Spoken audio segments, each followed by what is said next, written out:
Kemudian yang terakhir yaitu terkait dengan papan pencatatan saham di bursa. Jadi di bursa efek itu dikenal ada 2 papan pencatatan, yaitu ada papan utama dan juga dengan papan pengembangan. Kalau yang masuk dengan papan utama, di sini syaratnya lihat di halaman lengkapnya halaman 69 ya. 69 sampai halaman 71.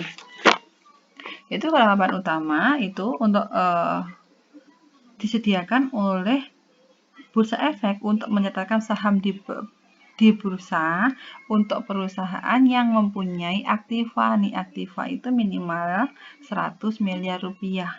Dan juga dari perusahaan itu mempunyai pengalaman operasional di bursa minimal 36 bulan. 36 bulan itu dinyatakan dalam 3 tahun berturut-turut ya. Terus selain itu juga untuk jumlah saham yang dimiliki oleh pemegang sahamnya itu sekurang-kurangnya di sini 35% dari modal disetor. Dan juga untuk perusahaan itu memiliki komisaris independen dari semua jajaran anggota Dewan Komisaris yang sudah dipilih terdahulu melalui rapat umum pemegang saham. Nih, di sini.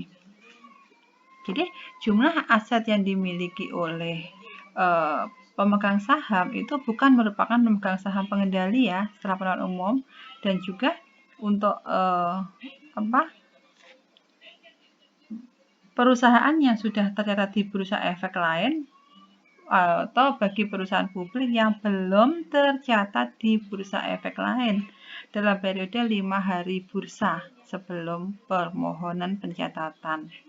Itu bisa masuk dalam perusahaan papan utama syaratnya.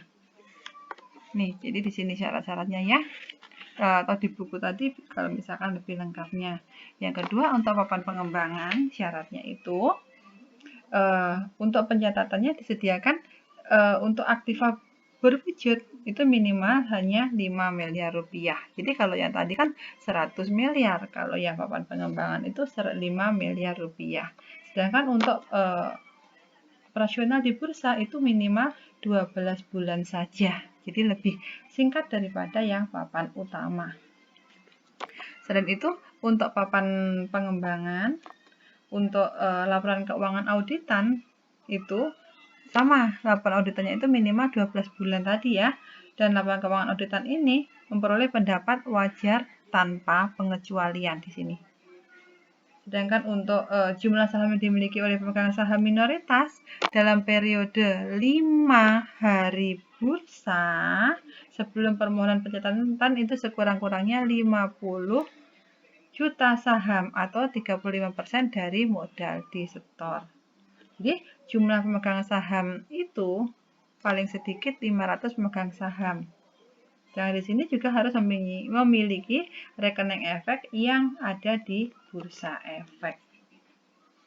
Ini ya syaratnya. Nanti kalau misalkan lebih detail bisa Anda pelajari di buku halaman 69 sampai 71. Saya kira untuk materi terkait go public sampai di sini. Mungkin ada yang mau ditanyakan?